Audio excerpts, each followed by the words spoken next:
musika sa kulturang Pilipino, ang paliligo ay hindi lang paglilinis. Isa itong ritual ng pag-aalaga sa sarili at pagkakataong makapagmuni-muni. Marami sa ating mga lolo at lola ang lumaki sa paniniwala na kailangang kuskusin ng todo ang buong katawan, araw-araw para manatiling malusog.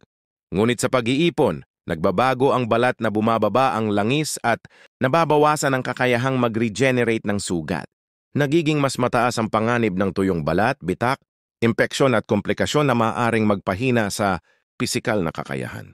Sa video na ito, tatalakayin natin bang 6 na particular na spot na ayon sa mga clinical guideline at pag-aaral kapag regular at maayos na nililinis at inaalagaan ay makakatulong maiwasan ang impeksyon, mapanatili ang balat at paa, mabawasan ang panganib ng uti, urinary tract infection at makapagpanatili ng kakayahang o malalay sa sarili ng mas matagal. Hindi sinasabi ng siyensya na isang shower ritual lang ang garantiya na hindi ka kailanman papasok sa nursing home. Pero maraming ebidensya ang nagpapakita na maliit-maliit consistent na gawain sa sarili. Tulad ng tamang foot care, perennial hygiene at simple hand care ay bahagi ng mas malawak na estratehiya para sa kalayaan ng matatanda. Ang mga susunod na bahagi ay naglalaman ng malinaw, madaling sundin na hakbang at mga kwento ng mga Pilipinong naging mas malakas at mas matatag dahil sa simpleng pagtuon sa wastong paliligo. Una, mga paa. Talagang unahin soles, tulay ng paa at pagitan ng mga daliri. Sa Pilipinas, maraming lolo at lola ang nagkakakomplikasyon dahil sa problema sa paa, fungal infection, ang mga sugat sa sakong at pananakit na nagpapahirap maglakad. Ang paa ang pundasyon ng paggalaw. Kapag masakit o may impeksyon, bumababa ang lakas ng loob na lumabas at mag-ehersisyo at tumataas ang peligro ng pagdapa. Ang Centers for Disease Control at iba pang geriatric guidelines ay malinaw. Regular na foot care at tamang sapatos ay intervention na makakatulong mabawasan fall risk at mapanatili ang mobility. Sa shower, unahin ang paghugas ng talampakan ng pagitan ng mga daliri. Dahil dito madalas kumalat ang athlete's foot at tingnan kung may bitak o sugat sa sakong. Gumamit ng banayad na sabon na hindi magtutuyo ng balat. Banlawan ng lubusan at tuyuin ng maingat lalo na sa pagitan ng mga daliri. Ang bahaging iyon ay madaling manatiling basa at pinagmumulan ng pagdami ng fungi. Pagkatapos maligo, mag-apply ng hypoallergenic moisturizer sa talampakan. Huwag sa pagitan ng mga daliri para maiwasan ang pagbitak ng sakong. Kung may diabetes, mahalagang suriin araw-araw para sa anumang sugat at kumonsulta sa health worker dahil ang maliit na sugat ay pwedeng lumala. Simple check. Kapag nakakaramdam ng pamamanhid o hindi normal na pananakit, huwag ipagsawalang bahana magpatingin sa doktor o podiatrist. Ang regular na pagtingin at malinis na paa ay hindi glamorous pero epektibo para mapanatili ang paglalakad at kalayaan. Pangalawa, mga kuko, toenails at fingernails. Linisin. Siguraduhing maikli at maayos. Ang mahabang kuko lalo na sa paa ay mabilis mag-trap ng dumi at mikrobyo. Nagiging lugar ito ng impeksyon at sanhi ng abala kapag hindi maayos ang paglalakad.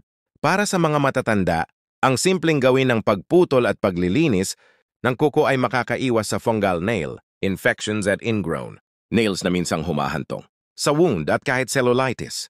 Sa shower, pagkatapos lumambot ang balat, maingat na putulin ang mga kuko ng diretso. Huwag paikot na pagputol para maiwasan ang ingrown nail. And linisin ang ilalim ng kuko gamit ang malambot na brush at toothbrush na inilalaan para lang diyan. Para sa to, nails. Lagyan ng espial pansin ang gilid at ilalim. Para sa fingernails, i-check yung ilalim dahil dito madalas maipon ang dumi kapag nagluluto o gumagawa ng bahay-bahayan. Kung ang isang senior ay may limitadong pananaw o kakayahang igupit ang kuko, magpatulong sa kapamilya o caregiver upang maiwasang magkamali. Huwag mag-eksperimento ng matatapang na chemical kung may pagbabago tulad ng makapal, magkulay or masakit na kuko. Kumonsulta sa health professional sa mga pag-aaral at clinical resources. Ang simpleng nail care ay binanggit bilang bahagi ng routine, hygiene na nagpapababa ng risk para sa localized infections at nakakatulong mapanatili ang functional independence. Kung nanonood ka pa rin ng video na ito at nakakatulong sa iyo ang mga impormasyong ito, paki-comment ng numero 2 sa ibaba para malaman kung nandito ka. At kung hindi ka pa nakasubscribe, inire-recommenda akong mag-subscribe. At i-on ang bell notification para hindi mo makaligtaan ang mga susunod na videos. Ang iyong suporta ay tumutulong sa amin na makagawa pa ng magagandang content para sa iyo. Ngayon, magpatuloy tayo. Pangatlo, perineal genital area. Simple pero critical para iwasan ng UTI. Maraming urinary tract infection, UTI ang nagsisimula o lumalala dahil sa hindi tamang perineal hygiene, lalo na sa mga matatandang babae at sa mga may indwelling catheter. Ayon sa Centers for Disease Control and Prevention, CDC at iba pang clinical na patnubay, may ilang simpleng hakbang na makakatulong upang maiwasan ang UTI. Una, iwasan ang paggamit ng malalakas na sprays or scented products sa genital area dahil nakakairita ito at maaaring magpataas ng panganib ng impeksyon. Mas mainamang shower kaysa paliligo sa bathtub, lalo na kung mataas ang risk ng UTI dahil mas mabilis at mas malinis na paraan ito ng paglilinis. Mahalaga rin ang tamang paraan ng wiping pagkatapos umihi, lalo na sa mga babae. Front-to-back wiping para maiwasan ang paglipat ng bakterya mula sa anus papunta sa urethra. Kapag nalilinis sa shower, bayayat na sabon lang sa labas ng genitalia ang gamitin. Huwag ipasok ang sabon sa loob ng urethra o vagina. Banlawan ng maigi at tapusin sa pagpunas gamit ang malinis at tuyo na tuwalya. Para sa mga caregivers, malaking tulong ang pagtuturo at pagsuporta sa regular na pag-hydrate ng senior at tamang toileting routines upang maiwasan ang retensyon sa pangunahing dahilan ng UTI. Sa mga may catheter, napakahalaga ang pagsunod sa aseptic handling at guideline ng pag-aalaga sa catheter, kasama na ang pagbawas ng duration ng paggamit nito hanggat maaari. Evidence mula sa maraming long-term care settings ay nagpapakita na ang pagsasama ng tamang perineal hygiene, sapat na hydration at pag-alis ng hindi kinakailangang catheter ay epektibong nakakapagpababa ng UTI at komplikasyon.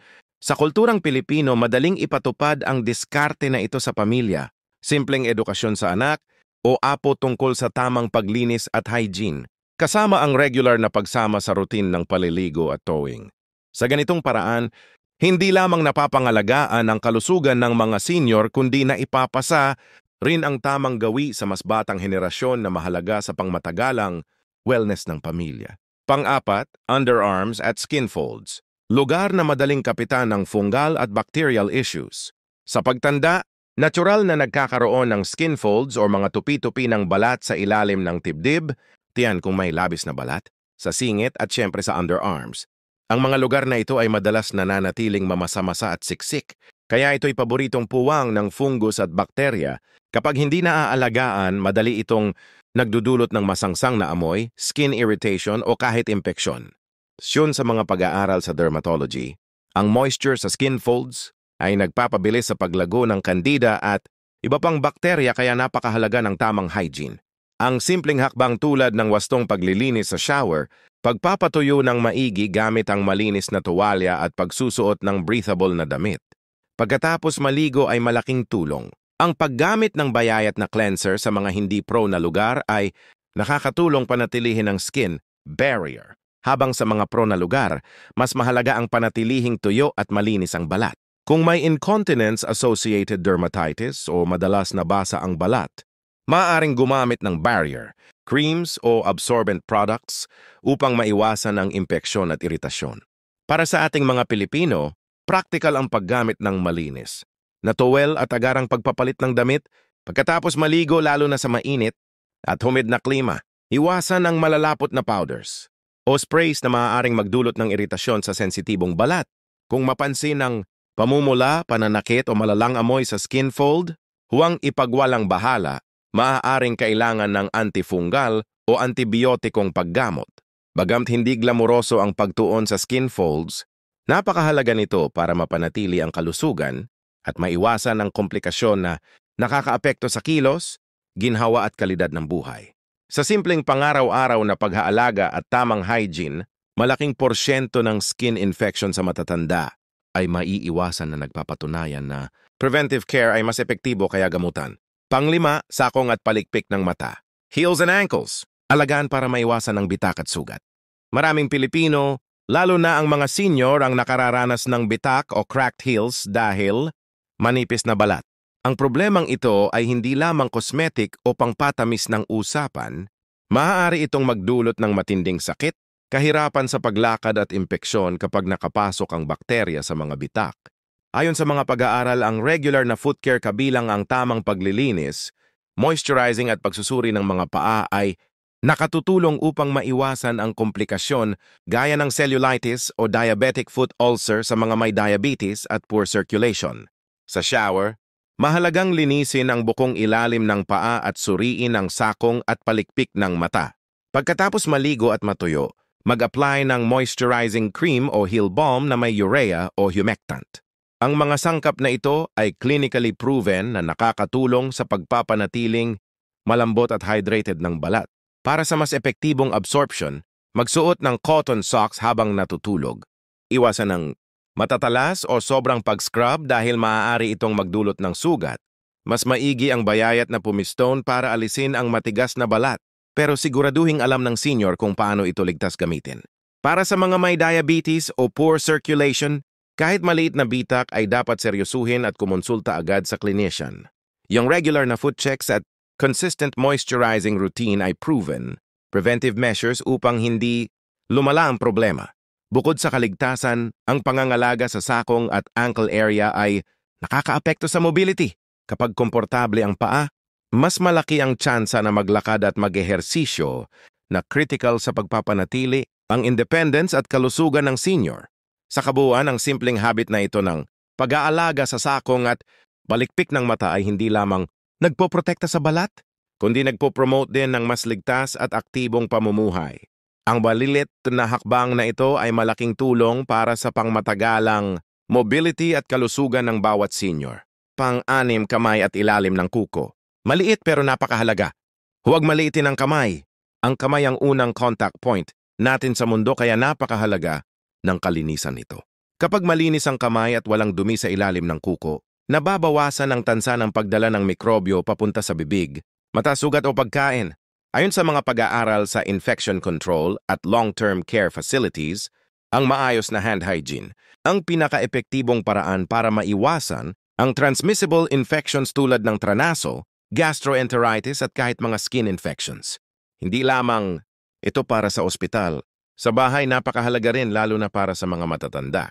Sa shower, linisin ng maayos ang palad, likod ng kamay, pagitan ng mga daliri at ilalim ng kuko gamit ang malambot na brush. Ang paggamit ng brush ay nakakatulong maalis ang dumi at bakterya na mahirap abutin. Para sa mga matatanda na may limitadong dexterity or arthritis, makakabuti ang paggamit ng adapted brushes na may mahabang handle o nomic grip o kaya humingi ng tulong mula sa kasamang kapamilya. Panatilihin ding maikli at malinis ang mga kuko.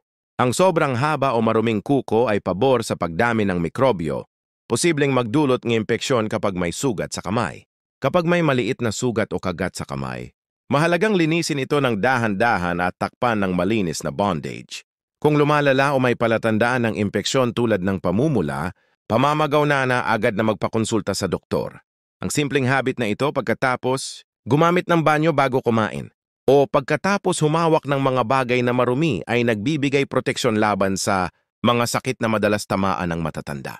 Bukod sa kalusugan, ang malinis at maayos na kamay ay nagbibigay rin ng tiwala at independensya.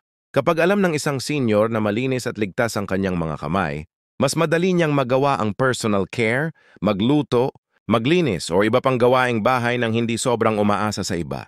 Sa katotohanan, ayon sa research sa geriatrics, ang ganitong simpleng hygiene habit ay nakakatulong sa pagpapabuti ng overall well-being at quality of life ng mga matatanda. Sa huli, kahit maliit na bahagi lamang ng katawan ng kamay, ang tamang pag-aalaga nito ay may malaking epekto sa kalusugan, kaligtasan at tiwala sa sarili ng bawat senyor. Pangwakas na kaisipan. Ang mensahe rito ay simple ngunit makapangyarihan. Hindi kailangan ng magarbong kagamitan o napakahabang ritual upang mapangalagaan ang kalayaan at kalusugan ng isang senyor. Ang pagtuon ng atensyon sa 6 na pangunahing lugar, mga paa at pagitan ng daliri, kuko, perineal area, underarms at skin folds, sakong at kamay, ay hindi lamang simpleng personal hygiene. Ayon sa mga pag-aaral sa gerontology at preventive health, ang regular na paglilinis at maayos na pag-moisturize ng mga bahaging ito ay nakakatulong sa pag-iwas sa impeksyon, sugat, fungal at bacterial growth at iba pang kondisyon na karaniwang nagdudulot ng pagbaba ng mobility at independence sa mga nakatatanda. Bukod sa simpleng paglilinis, mahalaga rin ang wastong pamamaraan. Halimbawa, ang bayayat na paghugas ng pagitan ng mga daliri at maingat na pagpuputol ng kuko upang maiwasan ang sakit at impeksyon. Ang maingat na pag-aalaga sa perineal area at skin folds ay nakakatulong sa pag-iwas sa rashes at pressure sores, habang ang regular na moisturizing ng sakong at kamay ay nagpapalambot ng balat at nagpapanatili ng elasticity nito na critical sa mobility at dexterity. Ang bawat maliit na hakbang na ito ay suportado ng ebidensya bilang bahagi ng holistic approach sa senior care. Siyempre, hindi sapat ang simple hygiene lamang. Dapat itong isabay sa regular na ehersisyo, balanseng pagkain na may sapat na nutrients, routine medical checkups at mga hakbang upang maiwasan ang pagkahulog. Lahat ay magkakaugnay sa pagpatanatili ng kalusugan at independensya ng senyor. Sa konklusyon, ang maliit-ngit na gawain araw-araw ay may potensyal na magdala ng malaking pagbabago sa kalidad ng buhay ng ating mga mahal sa buhay. Hikayatin ng pamilya at kapitbahay na magtulungan, magturo ng simpleng routine at mag-report agad kapag may napapansin na kakaibang kondisyon. Ang pag-ingat at pagmamahal sa maliliit na detalye, ang bayayat na paghubog ng malinis na paa, maingat na pagputol ng kuko at pagdilig ng cream sa sakong ay hindi lamang gawain pangkalusugan. Ito rin ang pagpapakita ng respeto, dignidad at pagmamahal sa ating mga matatanda na nagbibigay daan para mapanatili nila ang kanilang kalayaan at kasiglahan sa bawat araw. Kung nagustuhan mo ang video na ito at nakatulong ito sa iyo, mangyaring i-like, mag-subscribe at i-share. Ang inyong suporta ay tumutulong sa amin na patuloy na gumawa ng magagandang content upang kayo ay mabigyan ng kaalaman at inspirasyon. Salamat sa panonood at inaasahan naming makita kayo sa susunod na